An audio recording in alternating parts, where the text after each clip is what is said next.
Bonjour à tous. Vous écoutez actuellement les prédications de l'Arche de l'Éternel à Anvers, Église de Dieu en Belgique. Nous espérons que cette parole vous bénira.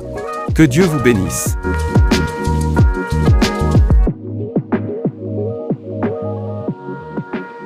Alléluia.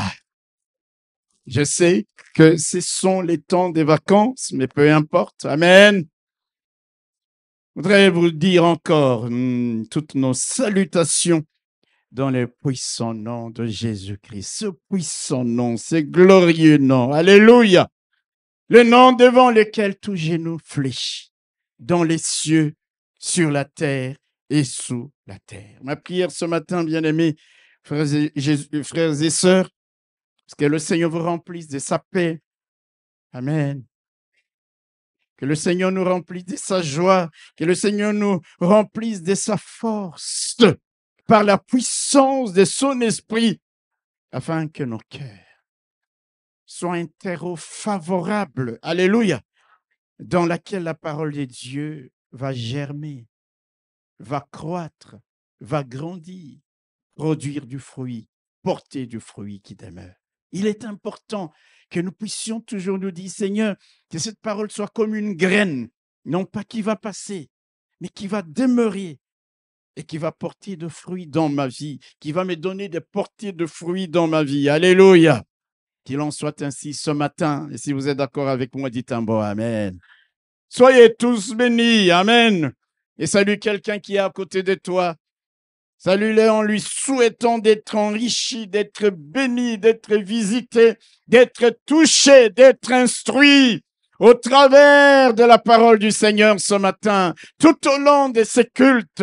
Dis-lui que le Seigneur te bénisse abondamment et que quelque chose de merveilleux, puisse se passer dans ta vie. Amen. Si vous ne m'encouragez pas, ça va être difficile. Mais j'ai eu une parole pour quelqu'un ce matin. Alléluia. Est-ce que je peux vous demander, bien-aimés frères et sœurs, de vous lever? Nous allons proclamer la parole du Seigneur, parole sur laquelle nous allons nous exhorter ce matin, la lire, la déclarer, la proclamer, la confesser, pour que l'ennemi tremble, parce que nous savons que la parole de Dieu est puissante. Éphésiens chapitre 3, nous sommes toujours sur le texte de dimanche dernier. Éphésiens chapitre 3, les versets 13 à 19. Amen. Si le texte est projeté, vous me faites toujours un petit signe, quelqu'un. Ah oui, merci beaucoup. Allons-y. Aussi, je vous demande de ne pas perdre courage à cause de mes tribulations pour vous. Elles sont votre gloire.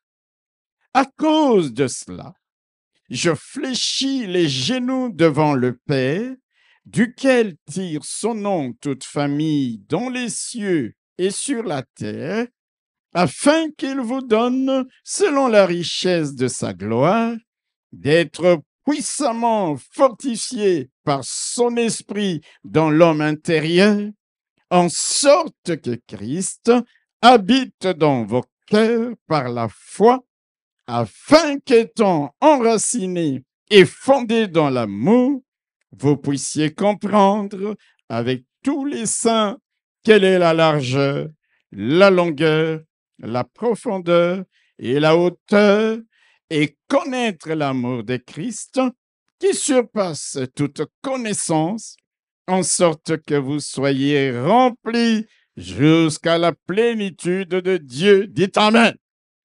Alléluia. Ce matin, je vais parler des 4 dimensions de l'amour de Dieu. C'est ça le thème. Les 4 dimensions de l'amour de Dieu, comme nous le voyons au verset 18. Que vous puissiez comprendre avec tous les saints, avec tous les chrétiens à travers le monde.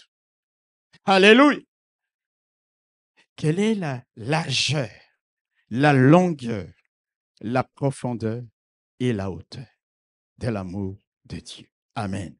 Nous sommes, comme je l'ai dit, encore, et peut-être pour longtemps, nous sommes sur ce merveilleux passage de l'épître de Paul aux Éphésiens. Cette épître est l'une de mes épîtres préférées avec l'épître aux Romains. Et j'aime beaucoup étudier, revenir sur ces épîtres. Le dimanche passé, nous l'avons dit, le passage que nous venons de lire nous révèle plusieurs sujets, plusieurs requêtes de l'intercession de l'apôtre Paul en faveur des chrétiens de l'église d'Éphèse. Alléluia. Au verset 14, Paul dit, « Je fléchis les genoux devant le Père. » Suivez-moi bien, s'il vous plaît. « Je fléchis les genoux devant le Père. » Vous le savez, bien-aimés frères et sœurs, contrairement aux Juifs de son époque qui priaient debout, les pharisiens, ils priaient debout.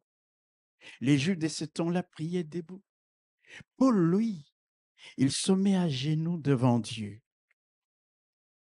signe de révérence envers ces dieux, signe de respect envers ces dieux. Je ne peux pas traiter avec Dieu comme s'il était mon copain de fac. Je ne peux pas me tenir devant Dieu dans n'importe quelle attitude. Lorsque je viens devant la présence de Dieu, je cherche la face de Dieu dans la prière. Je veux me tenir avec respect. Quelqu'un m'entend? Signe d'humilité, signe de soumission, et tout le monde le sait aussi, se mettre à genoux devant Dieu pour prier est un signe d'adoration. Alléluia. Aujourd'hui, beaucoup de gens pensent que l'adoration, c'est simplement ces chants doux que nous chantons devant le Seigneur.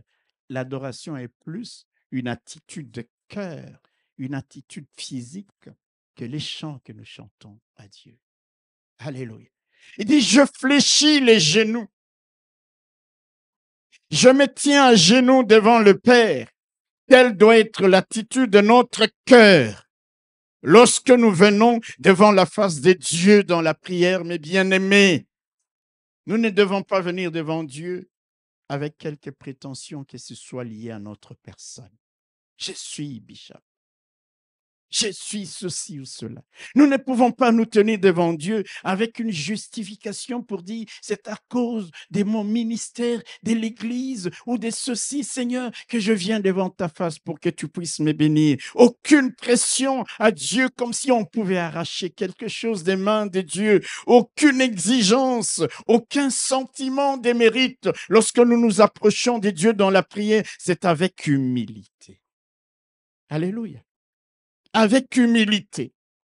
On se juge soi-même indigne de quoi que ce soit de la part de Dieu, mais on s'attend à tout de sa part, uniquement sur la base de la grâce de Dieu.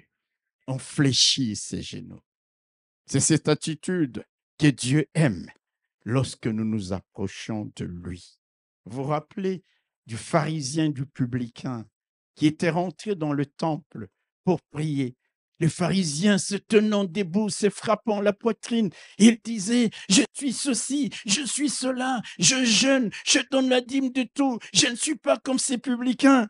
Mais il y en avait un qui était courbé, qui se tenait dans l'humilité devant Dieu et qui se frappait la poitrine en disant, oh Dieu, aie pitié de moi. Et la Bible nous dit, c'est celui-là qui était debout. Le pharisien est sorti du temple, il n'était pas justifié, il n'était pas béni, mais celui-là qui était dans cette attitude de cœur d'humilité. Quand tu viens devant Dieu dans la prière, tu n'es pas en combat avec Dieu. Alléluia! C'est avec la puissance des ténèbres que tu combats, mais tu es devant Dieu dans une attitude d'humilité pour dire, Seigneur, à qui d'autre irai-je? Si tu ne me bénis pas, qui d'autre peut me bénir? Je n'ai rien à t'apporter comme justificatif afin que tu me bénisses. Je dépends totalement de toi, de la grâce que tu peux m'accorder. Seigneur, sauve-moi. Sors-moi de cette eau. Je suis en train d'écouler. Je n'ai plus rien d'autre que toi, Seigneur. Un cœur humble.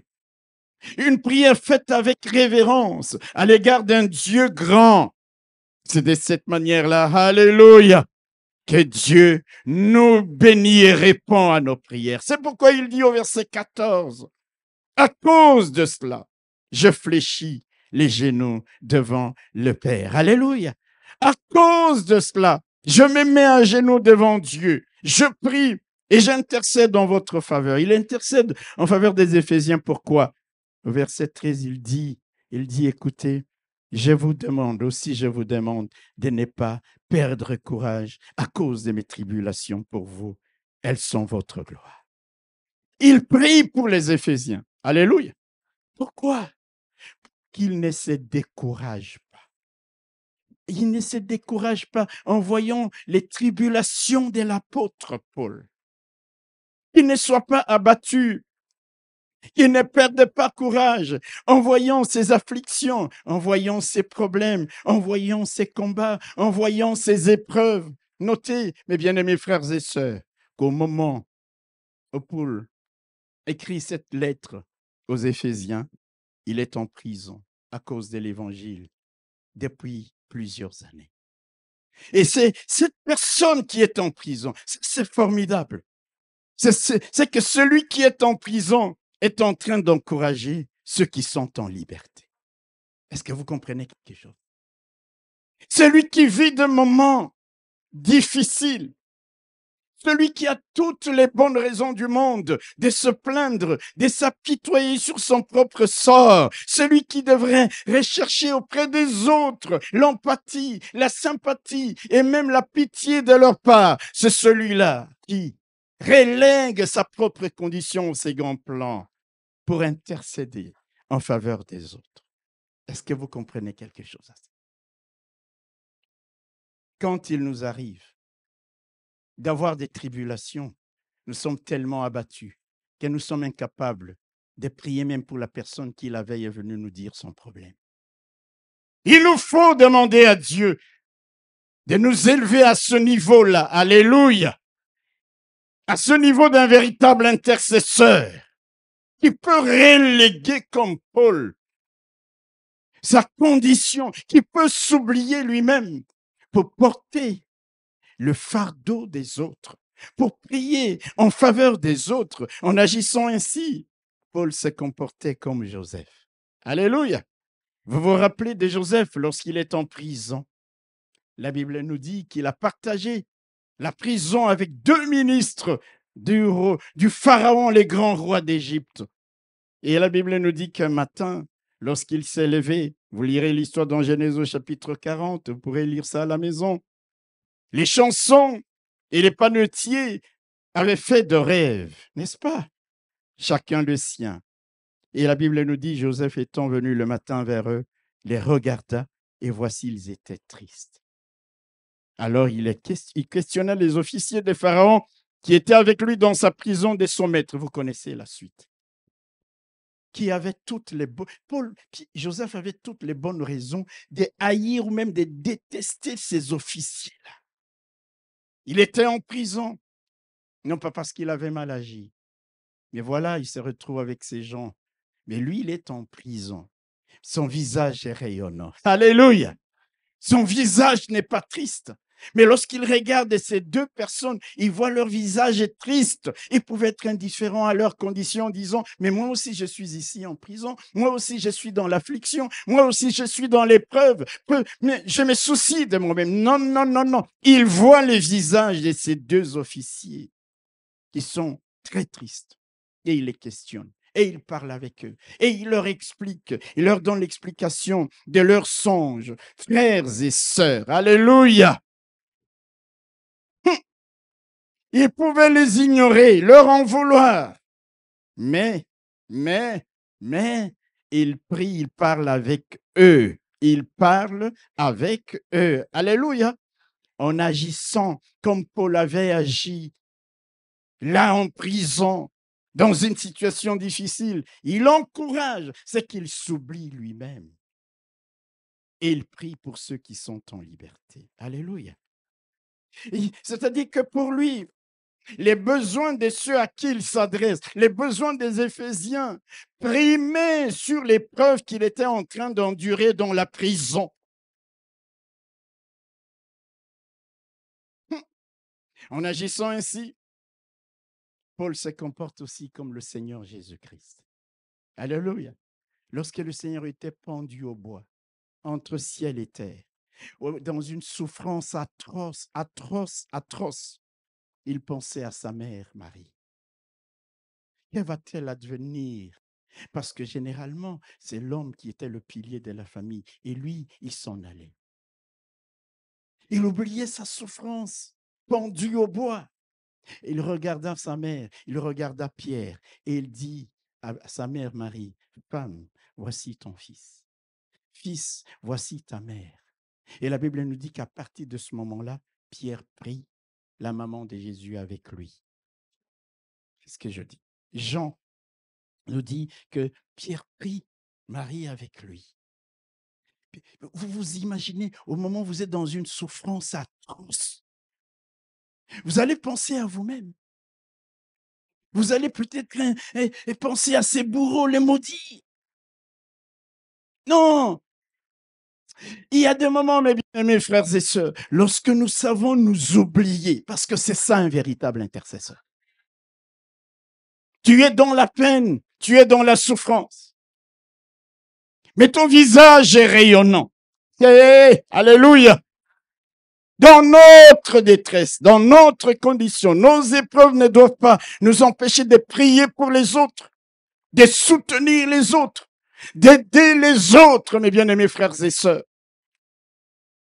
Nos problèmes, nos difficultés, nos combats ne doivent pas nous pousser qu'à nous plaindre, à avoir des regards tristes, des visages défaits, abattus, qui peuvent nous empêcher de voir le malheur des autres et au besoin de les aider et de les encourager. Alléluia.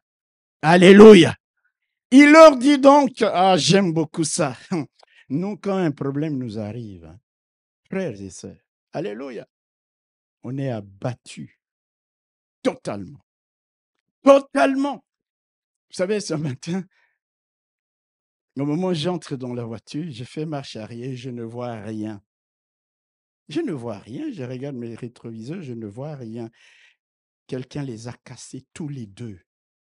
Et j'ai dit, Seigneur, si l'ennemi pense que j'irai au culte avec tristesse, il se trompe. Vous savez, j'ai roulé en regardant les rétroviseurs du milieu. Les deux. Alléluia. C'est comme si le diable dit, mais tu vas parler de ça. Il faut que je te montre. J'ai dit, mais tu t'es trompé. Je parle à quelqu'un. Je ne viendrai pas les visages abattus. Je ne vais pas à cause de ces choses-là. Alléluia. Et l'apôtre dit, je prie pour vous, pour que vous ne puissiez pas être découragés en voyant ce que j'endure, que j'ai subi. Alléluia. Il dit, car mes tribulations sont votre sujet de gloire. Il veut qu'ils comprennent que c'est au travers des épreuves, des combats, des difficultés que Dieu manifeste sa gloire. Pourquoi serais-je abattu? Paul, il leur dit, écoutez mes bien-aimés, j'ai fléchi mes genoux et je prie Dieu. Je prie Dieu. Je vous demande de ne pas perdre courage à cause de mes tribulations pour vous, car, écoutez, dit-il, car elles sont quoi? Elles sont votre sujet de gloire. Votre gloire. Je parle à quelqu'un? Elles sont votre gloire. Frères et sœurs, nous devons savoir cela, ces choses-là. Amen. Amen. Il dit mes tribulations. C'est au travers de mes tribulations, c'est au travers de nos épreuves que Dieu se glorifie.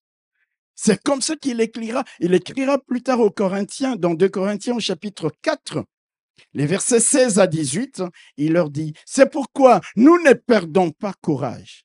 Et lors même que notre homme extérieur s'est détruit, notre homme intérieur se renouvelle de jour en jour, car nos légères afflictions du moment présent produiront pour nous, au-delà de toute mesure, un poids éternel de gloire. Parce que nous ne regardons pas aux choses visibles, mais à celles qui sont invisibles. Car les choses visibles sont passagères et les invisibles sont éternelles. Quelqu'un peut acclamer la parole du Seigneur?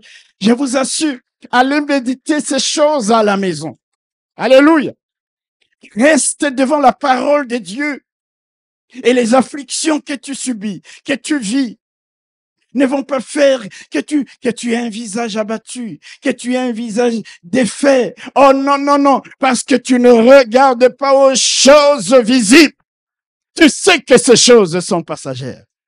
Alléluia. Mais il y a un poids de gloire éternelle qui sera le nôtre. Dieu va se glorifier. C'est pourquoi il dit aux Éphésiens, je prie pour que vous ne puissiez pas vous décourager à cause des afflictions que vous voyez que j'endure. Car mes afflictions sont un sujet de gloire. Alléluia. Produiront un sujet de gloire. Laisse-moi te dire, mon frère, ma sœur, que si tu demeures ferme dans la foi, si tu espères, même contre toute espérance, si tu persévères dans la prière, tes afflictions, tes épreuves, tes difficultés, ta maladie, tes problèmes du temps présent vont manifester, vont faire éclater la gloire de Dieu parce que ton Rédempteur s'élèvera. Il se lèvera les derniers. C'est pour cette raison que même lorsque tu es dans la profondeur des combats et des épreuves, tu dis à Satan, tu ne vas pas me voir abattu ou découragé. Je célébrerai l'Éternel. La joie de l'Éternel est ma force parce que je sais que mon Dieu agira. Sa gloire se manifestera en ma faveur. Je viens et tu te demandes, mais est-ce qu'il est? Il n'a pas de problème, j'en ai. Mais je dis à l'ennemi, tu ne mourras pas, parce que mes afflictions du moment, mes épreuves, mes combats, les problèmes que je traverse sont autant des sujets de gloire au travers desquels l'Éternel, mon Dieu, se glorifiera.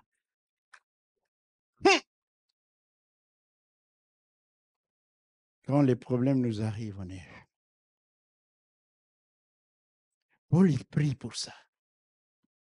Il prie pour les chrétiens d'Éphèse.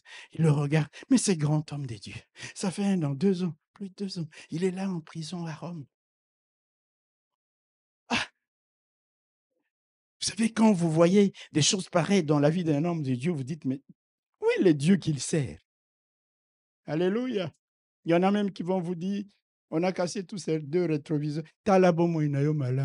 Regarde bien ta... Alléluia. Ne passerons pas les tribulations, les attaques visibles ou invisibles. Mais mon frère, lorsque tu sais, alléluia, qu'il y a un Dieu qui sait tout, tu tiens dans la foi. Là où tu devais pleurnicher, alléluia, tu es en train de rire. Et vous ne dites pas un bon amen. Il faut que nous dépassions les niveaux où on est abattu. Abattement en boule, en boule, en boule. Ça n'a rien changé. À un moment donné, tu dis, je chante des stratégies. Au lieu d'être abattu, je m'élève. Au lieu d'être triste, je suis dans la joie. Au lieu de pleurnicher, je chante des chants de louange. Alléluia! Parce que je sais que mes afflictions, amen, sont et seront, mes tribulations seront et sont un sujet de gloire. Sujet de gloire. Alléluia. Alors ne regarde pas aux choses visibles. Car les choses visibles, les combats que tu vis, tout ça est visible. C'est des choses qui vont passer. Considère plutôt les poids éternels de gloire. Il sera ton héritage le jour où Dieu changera les ténèbres en lumière, où Dieu changera le pleur en chant d'allégresse, où Dieu changera dans ta vie le désert en oasis, où Dieu changera la tristesse en joie parfaite, parce qu'il se sera glorifié. Et en ce moment-là, les cieux et la terre pourront dire que c'est l'Éternel ton Dieu qui est le véritable Dieu. Ce matin, je suis venu dire à quelqu'un, enlève le vêtement des deuils qui devient visible sur toi. Porte des pains lins, des chants, des vêtements de louange. Exalte la grandeur de ton Dieu. Exalte la seigneurie de celui qui trône. Parce que tu sais que tous ces problèmes vont se changer en la gloire de l'Éternel, ton Dieu. Il dit, je prie. Je prie. Je prie. Je vous demande de ne pas perdre courage à cause de mes tribulations, pauvres. Elles sont votre sujet de gloire. Alléluia. Ah, ça c'est formidable. C'est formidable. Il y a des gens, comme je viens de le dire, lorsqu'il a des problèmes. même s'il ne parle pas. Tout le monde qui le voit dit, il a des problèmes. Et parfois, les gens, ils aiment comme ça vendre leur tristesse. N'est-ce pas? Que tout le monde les prenne en pitié. Que tout le monde les plaigne. Moi, je vais vous dire une chose. On ne doit pas être, vous allez me dire, c'est hypocrite, tu as des problèmes. Non, je voudrais simplement te dire que ce n'est pas à tout le monde que tu dois montrer que tu as des problèmes. Certains vont même se moquer de toi. Partage tes problèmes avec ceux qui, comme Paul, peuvent fléchir leurs genoux devant le Père et demander à Dieu de te fortifier dans l'homme intérieur. Tous ceux qui ne peuvent pas t'aider dans ce sens-là, même s'ils te disent « Comment ça va ?» Comme cette dame, son fils était mort, n'est-ce pas? Elle a laissé son fils à la maison. Elle a allé vers l'homme de Dieu. Et les gens la voient. « Madame, comment ça va? Ça va ?» Elle dit « Tout va bien. » Parce qu'elle savait que ce n'étaient pas ces gens-là qui pouvaient lui venir en aide. Pourquoi toi tu veux que n'importe qui, même un Libanais, même un Congolais tchadien qui passe dans la rue, il voit tout de suite, aïe, aïe, aïe, aïe. Je marchais avec assurance. Et quand je vois un frère, alléluia, le pasteur innocent, je lui dis, frère, je partage avec toi mon problème parce que je sais que tu fléchiras tes genoux, parce que je sais que tu chercheras en ma faveur la face de mon Dieu. Ne te décourage pas. Tiens fait. Tes épreuves sont un sujet de gloire. Dis un bon amen. Tes combats seront transformés en victoire. Tes échecs d'aujourd'hui, ça va devenir des succès, des réussites de demain. J'aime ça avec le Seigneur. Les disciples ont travaillé toute la nuit. Échec sur toute la nuit. Mais au matin, ça n'a pas pris beaucoup de temps. Jetez vos filets. Sur les lieux de l'échec, la victoire est née. Les lieux de l'échec de toute la nuit s'est transformé en lieu de succès, de réussite en un instant. Frères et sœurs, mais nous prions ce Dieu-là. Arrête. Vous savez, quand vous avez une attitude de tristesse, vous appelez la tristesse vers vous. Laissez-moi vous dire ces choses-là. Parce que la Bible dit, là où il y a les cadavres, c'est là que se rassemblent les aigles. Vous comprenez ça? Là où il y a quelque chose qui n'est pas bien. Donc, c'est comme si tu appelais. Moi, j'aime aujourd'hui, quand je voyais, il y a des années, les gens, en période de deuil, ils étaient habillés en noir, ils se rasaient les cheveux, ils ne se lavaient plus. Et tout. Ce temps-là est terminé. Même les païens ont compris. Ils viennent sur les lieux de deuil, comme si c'était un lieu de fête. Vous comprenez ça? Ce n'est pas juste pour se montrer. Non, non, non. Ils ont compris qu'il faut un autre logiciel parce que le logiciel ancien ne marche pas. Il dit, je vous demande de ne pas vous décourager. Alléluia. Parce que mes tribulations. Vous savez, il y a des gens qui pensent que les hommes de Dieu n'ont pas de combats et de tribulations. Si je vous racontais mes combats et mes tribulations, vous allez dire, waouh, mais comment il peut se tenir là-bas? Hello? Mais vous me verrez toujours là. Pourquoi? Parce que je sais une chose. Je tiendrai dans la foi. Je combattrai le bon combat. J'achèverai ma course. Et la couronne des victoires, et la couronne des succès, et la couronne des réussites qui m'a été réservée, elle me sera remise. Dites Amen. Alors je marche dans la joie et dans l'assurance de ce que Dieu va faire pour moi. Revenons à notre passage du jour. Paul prie. Nous allons énumérer les sujets d'intercession de Paul à partir du verset 16. Il dit, afin qu'il vous donne, selon la richesse de sa gloire. Alléluia. Que Dieu leur donne d'être puissamment fortifiés par son esprit dans l'homme intérieur. Il prie pour les chrétiens d'Éphèse, pour que Christ habite pleinement dans leur cœur par la foi. Il prie pour les chrétiens d'Éphèse, pour qu'ils soient enracinés, fondés dans l'amour de Dieu.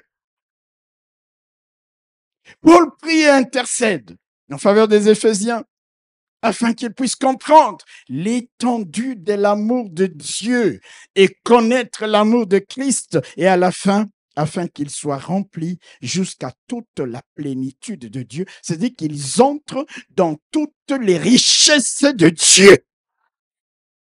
Et nous savons, bien-aimés frères et sœurs, que ce n'était pas la première fois que l'apôtre Paul priait pour les chrétiens d'Éphèse. Au chapitre 1er, il dit « Je ne cesse de rendre », à partir du verset 16, Éphésiens chapitre 1er, « Je ne cesse de rendre grâce pour vous, faisant mention de vous dans mes prières, afin que le Dieu de notre Seigneur Jésus-Christ et le Père de gloire vous donne un esprit de sagesse et de révélation dans sa connaissance.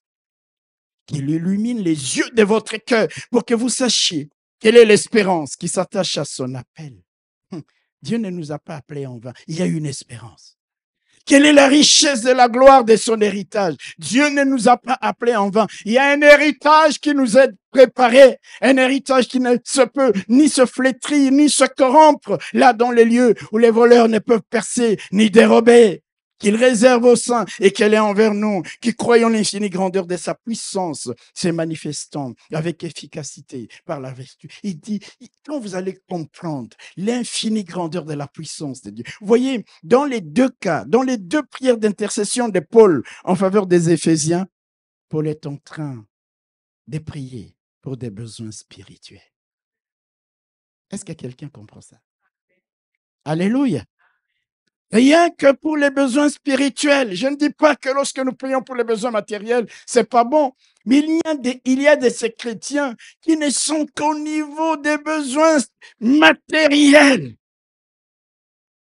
Dans toutes leurs prières, dans toutes leurs intercessions. Vous voyez ici Paul, le grand intercesseur. Certainement qu'il priait aussi pour les besoins matériels des Éphésiens. Mais là, dans le texte, il prie particulièrement pour les besoins spirituels. Dieu sait que nous avons énormément de besoins matériels.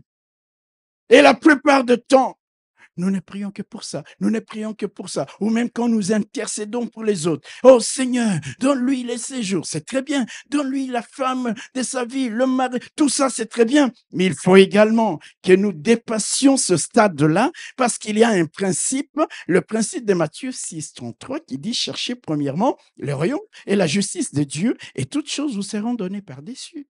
Si nous prions souvent pour les besoins spirituels, Dieu répondra aussi à nos besoins matériels. Salomon, Dieu lui dit, demande-moi, n'est-ce pas? Et puis il dit, je veux l'intelligence, je veux la sagesse. Et Dieu lui dit, parce que tu ne m'as pas demandé que des choses matérielles. Je vais te donner ce que tu m'as demandé.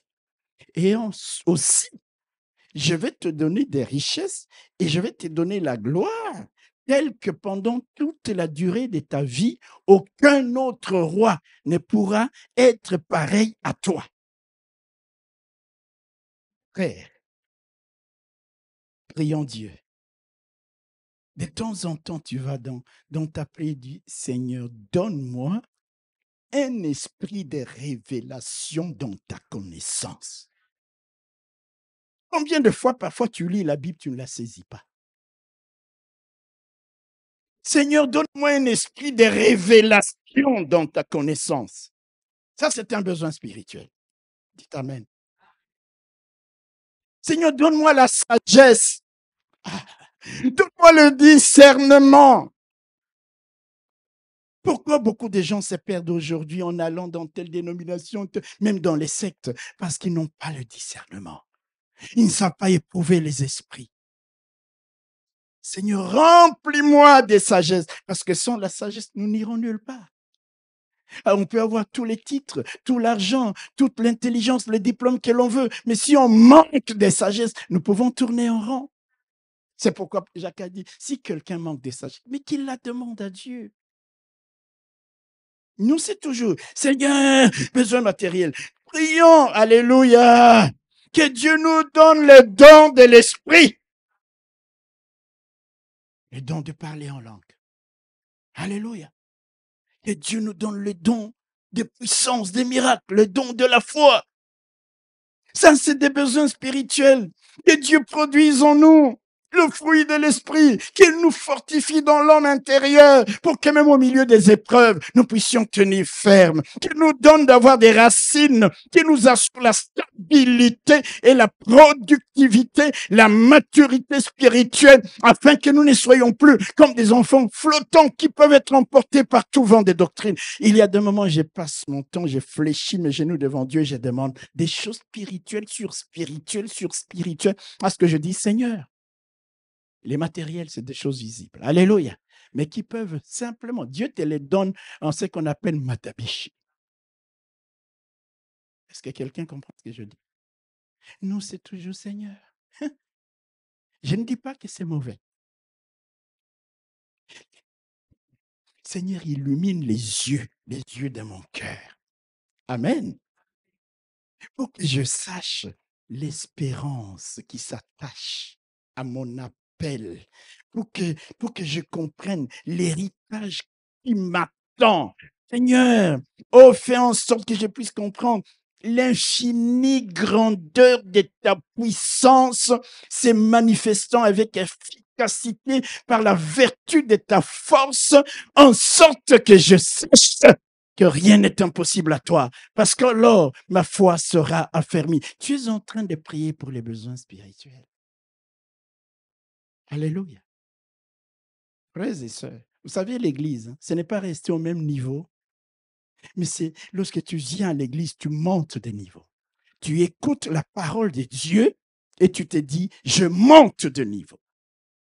Et à un moment, comment voulez-vous que les deux intercessions de Paul, que des besoins spirituels, et nous, que des besoins matériels?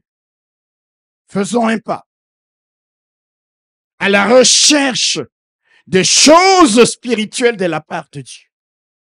Et Dieu nous donnera aussi les choses matérielles dont nous avons besoin. Alléluia. Ici, dans Éphésiens chapitre 3, verset 18, il dit que vous puissiez comprendre. Dis Seigneur, donne-moi de comprendre quelle est la largeur, la longueur, la profondeur et la hauteur de ton amour. Ça, ce sont les 4 dimensions de l'amour. C'est de là que j'ai tiré le thème de ce matin. Là, Paul parle de l'amour de Dieu. Un système de représentation spatiale en 3 dimensions. Là, j'entre dans la science. Alléluia. Ces dimensions, la longueur, la largeur, la profondeur, la hauteur, ce sont des notions qui sont largement utilisées en géométrie, utilisées en mathématiques, en architecture, en bâtiment, en infographie, en physique, en mécanique, en dessin technique ou industriel. Ce sont ces notions-là que Paul va utiliser en langage biblique. Je vous assure, quand vous avez compris ces choses-là en tant que scientifique, vous réalisez l'étendue de l'amour de Dieu dans sa longueur, dans sa largeur, dans sa profondeur, dans sa hauteur. Vous plongez vos racines dans l'amour de Dieu. Vous devenez un chrétien d'une autre nature.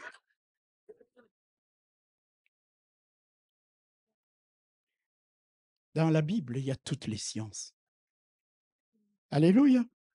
C'est pour cette raison que souvent je parle à mes collègues scientifiques, je leur dis, il faut beaucoup de mauvaise foi pour ne pas croire en Dieu. D'ailleurs, les perfections invisibles de Dieu. Alléluia. Ces œuvres parfaites se voient à l'œil nu depuis la création. Il y a toutes les sciences. Et Paul prie que Dieu donne aux Éphésiens la compréhension, la révélation de l'étendue de l'amour de Dieu. Cette compréhension nous est capitale à nous aussi. Avant d'aller loin, laissez-moi vous lire 2-3 textes. Alléluia. Qui parlent de l'amour de Dieu. Jérémie 31. Et je vais revenir à mon sujet. Je ne vais pas être très long parce qu'on a la Sainte Seine. Jérémie 31, verset 3 Écoutez ce que Dieu dit. Écoutez ce que la Bible dit. De loin, l'Éternel se montre à moi. Dieu parle maintenant. À qui? À Jérémie seulement. À toi et à moi. Écoute ce que Dieu te dit. Il dit quoi? Je t'aime d'un amour éternel. C'est pourquoi je te conserve ma bonté. Alléluia. Alléluia. Dieu dit, je t'aime d'un amour éternel. C'est pourquoi je te conserve ma bonté. Alléluia. Lisons un autre texte et je vais commenter une fois pour toutes. Dans Ésaïe au chapitre 49, le verset 5.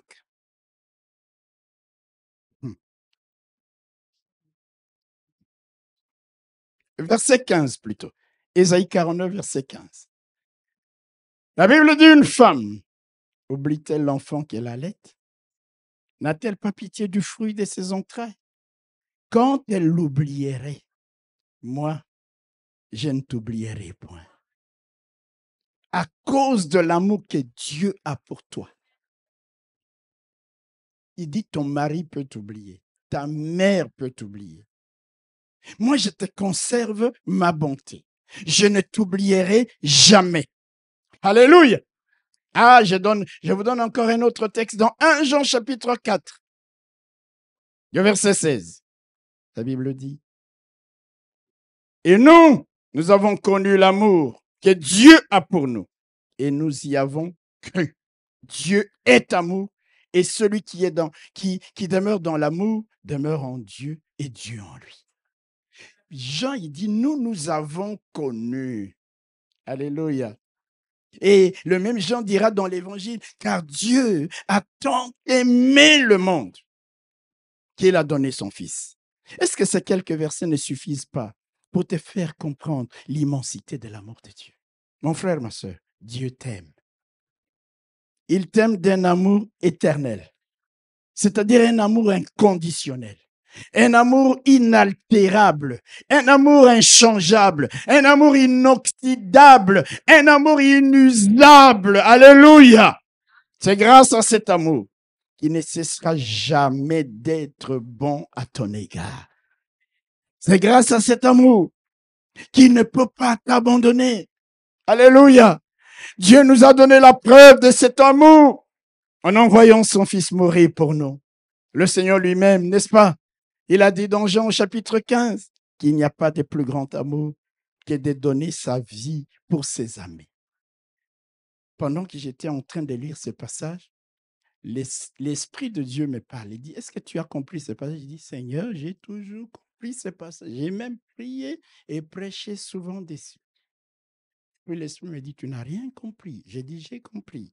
Parfois, je suis têtu avec l'Esprit. Et puis, il me dit, attends, écoute bien.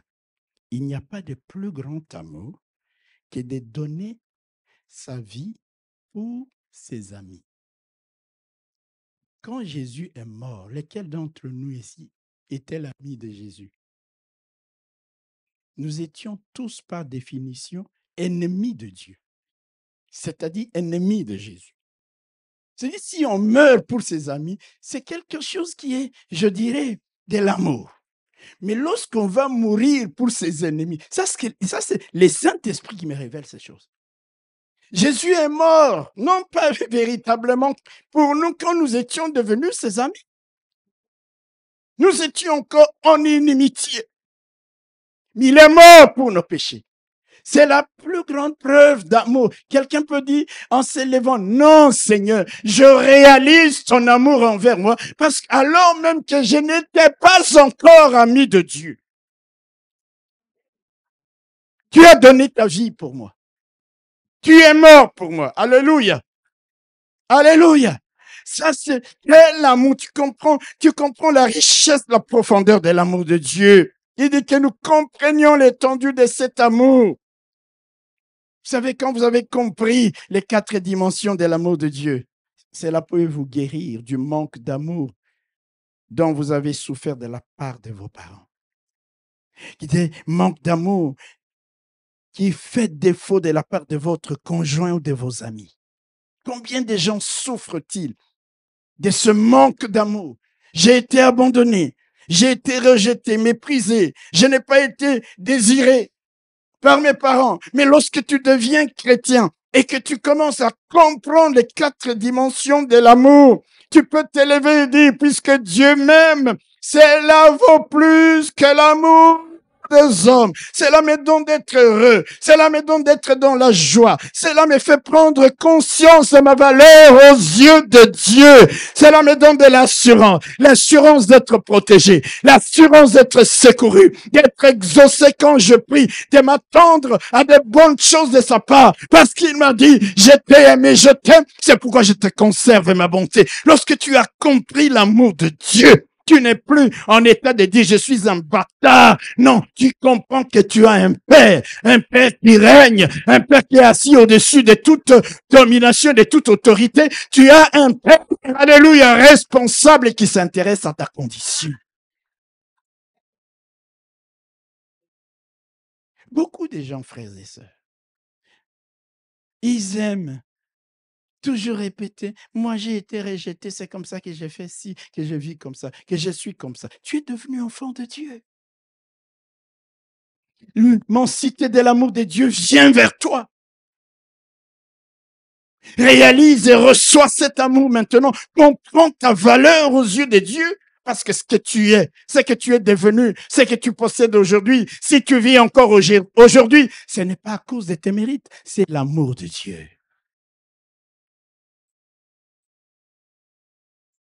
Quand tu pries, tu dois t'attendre à être exaucé. Pourquoi? Parce que la Bible dit, Jésus lui-même, il a dit, si méchant que vous êtes, vous savez donner de bonnes choses à vos enfants, que vous aimez. À combien plus forte raison votre Père qui est dans les cieux ne vous donnera pas-t-il pas de bonnes choses? Lui qui est amour et lui qui nous a aimés d'un amour incommensurable, d'un amour sans limite. Alléluia! Laisse-moi te le répéter. Sors de ces blessures liées au manque d'amour. Amen. Parce que tu as un Dieu qui t'aime d'un amour qui surpasse toute connaissance.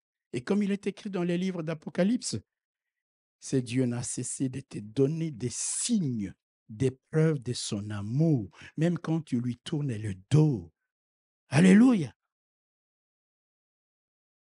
Tu crois que c'est parce que tu le mérites que tu es en vie? Parce que Dieu, il t'aime. Alléluia. Alléluia. Tu sais pourquoi tu es encore en vie, malgré tout ce que tu as vécu, tout ce que tu as connu, tout ce que tu as enduré de la part des hommes. C'est parce que Dieu, alléluia, son amour l'a poussé à te garder dans sa main. Il dit, je l'aime. C'est un bien précieux. Il est précieux à mes yeux. Il a de la valeur à mes yeux. Il t'a préservé de tout ça. C'est que tu es, c'est que tu as. Alléluia. Même le fait de le connaître, de connaître le vrai Dieu, c'est un signe d'amour de la part de Dieu. Il y en a qui ne le connaissent pas, mais toi, tu le connais. C'est-à-dire que Dieu, au milieu de tous ceux qui ne le connaissent pas, t'a choisi toi. Alors, mon frère, relève la tête. Cesse de ne voir que l'amour que tu n'as pas eu et commence à voir l'océan d'amour de Dieu pour toi. C'est ce que Paul veut que nous comprenions au travers des 4 dimensions de l'amour. Nous sommes, comme je l'ai dit, dans l'espace tridimensionnel. Donc, Paul veut que nous comprenions l'axe X, l'axe Y, l'axe Z des Z'. C'est là les 4 dimensions. Il parle de la largeur d'abord. Aïe, aïe, aïe. Alléluia. Je crois que dans l'espace tridimensionnel, vous savez ça. X, Y, Z des Z'. Parce que la profondeur et la hauteur, c'est Z. Dans un sens et dans un autre. C'est pourquoi je parle de l'axe X, l'axe Y, l'axe Z et l'axe Z'. Paul était un mathématicien. C'était un savant. Alors, il parlait de quoi? De la largeur. La largeur, pourquoi? Parce que l'amour de Dieu couvre le monde entier et il s'étend même au-delà.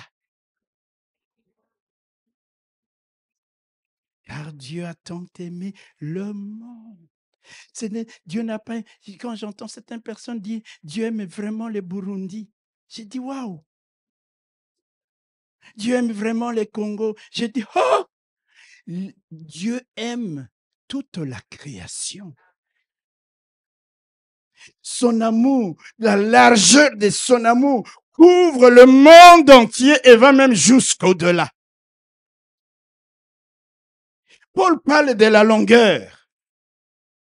La longueur ici fait allusion à la durée dans le temps. L'amour de Dieu n'a pas de limite, ni dans le temps, ni dans l'espace. Alléluia. Parce que l'amour de Dieu ne périt pas. L'amour ne périt pas. Ça, c'est la longueur. Alléluia. C'est-à-dire que ça soit aujourd'hui, dans 100 ans, dans 10 000 ans, l'amour de Dieu restera intact. C'est un amour immuable. Alléluia. Qui peut couvrir des milliards d'années jusqu'à l'infini. Paul parle également de la hauteur.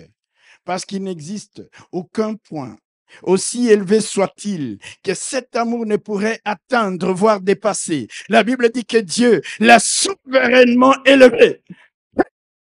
Celui qui t'aime et qui te dit je t'aime d'un amour éternel, Dieu l'a élevé. Et il a regardé. Il y avait encore des sommets des montagnes. Il a élevé, il a élevé, il a élevé. Souverainement. S'il est là au-dessus de tout, il n'y a pas de point plus haut que le Seigneur et son amour ne peuvent atteindre. Est-ce que je parle à quelqu'un? C'est vrai, il veut que tu comprennes aussi la hauteur de l'amour de Dieu. Il parle également de quoi? De la profondeur. C'est-à-dire qu'il n'y a pas un seul point aussi bas. Soit-il que l'amour de Dieu ne puisse pas aller jusque-là. Jésus est allé dans les tréfonds des entrailles de la terre. Il est allé même jusqu'en enfer pour aller délivrer ceux qui étaient retenus captifs entre les griffes de Satan à cause de son amour. Cet amour te cherche. Alléluia. Cet amour est pour toi.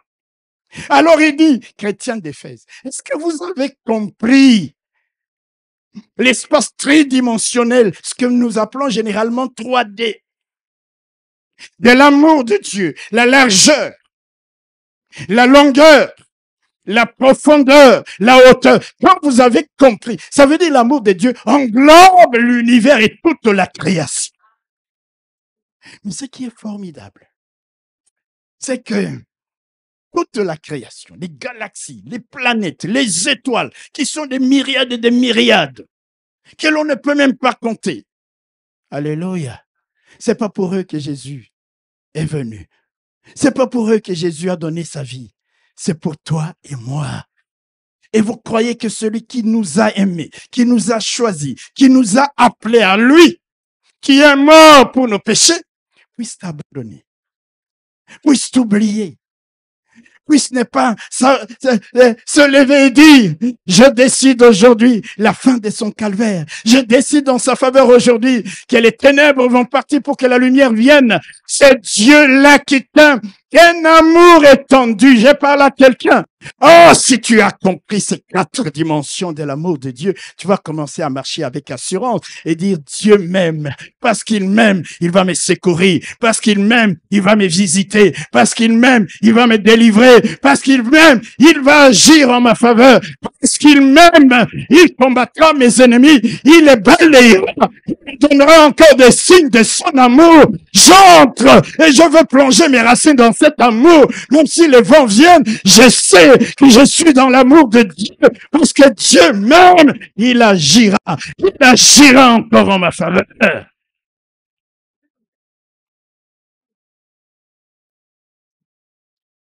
L'espace tridimensionnel.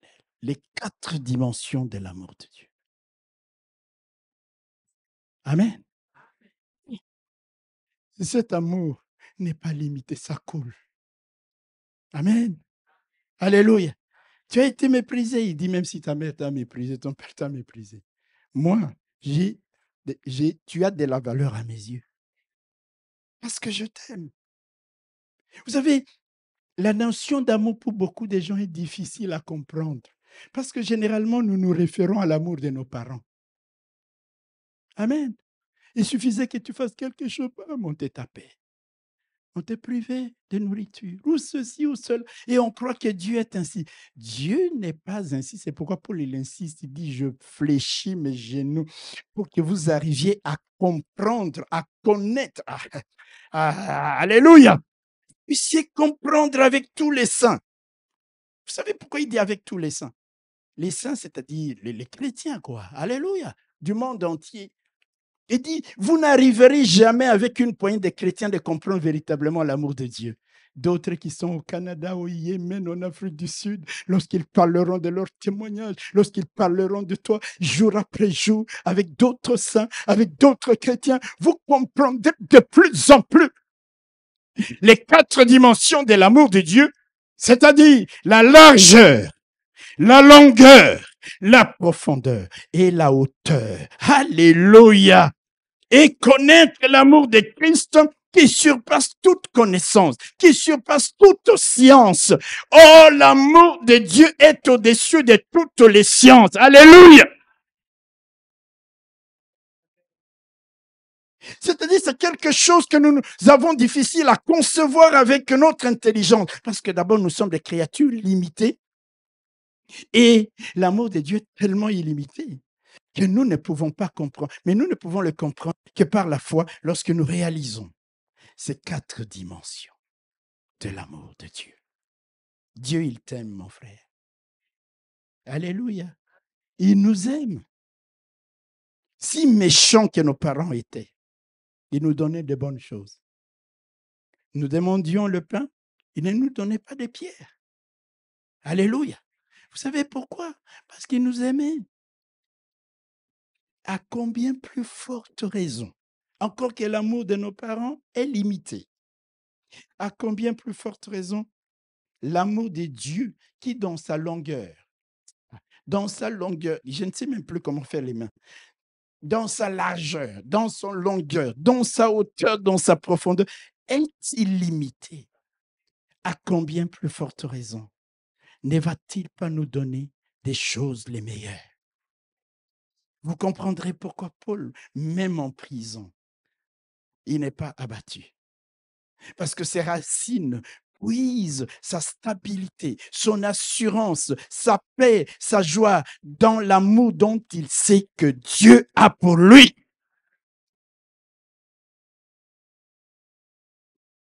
Si quelqu'un ne t'aime pas, tu vas aller t'apitoyer et pleurnicher toute ta vie. Il y a quelqu'un qui m'aime. C'est Dieu. Alléluia. Et à cause de l'amour de Dieu pour moi, je sais que mon Rédempteur s'élèvera. Je sais. Alléluia.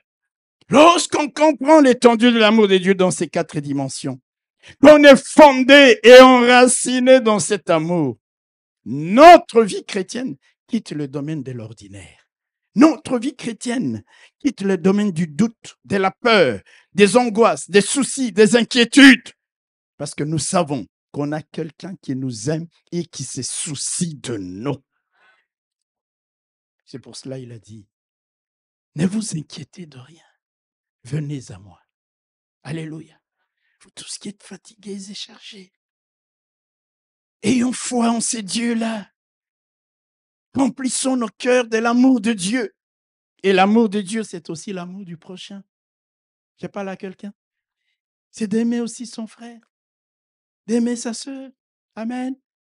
Aujourd'hui, dans les familles, il n'y a plus que la haine. Même dans les propres familles, nous sommes comme autant de Caïn et d'Abel. Je parle à quelqu'un. Il n'y a plus cet amour. Moi, il y a des moments, je regarde et je vois l'amour que la génération de nos parents, ma mère avait pour sa sœur ou ses frères. J'ai dit, waouh!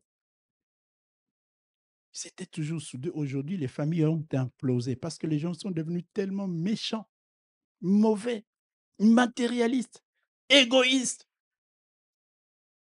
accaparateurs. Je ne sais pas si le mot existe. C'est dit même quelque chose qui n'est pas lui dans la famille. Je ne vais pas y chercher ces mots dans le dictionnaire. Il veut s'en accaparer. Il n'y a plus la notion d'amour. Nous devons sortir de ce cadre-là. Alléluia. C'est toi qui as été blessé. Parce qu'on ne t'a pas témoigné de l'amour. Sache qu'il y a quelqu'un. Alléluia. Dont les cœurs battent pour toi. C'est ton Dieu.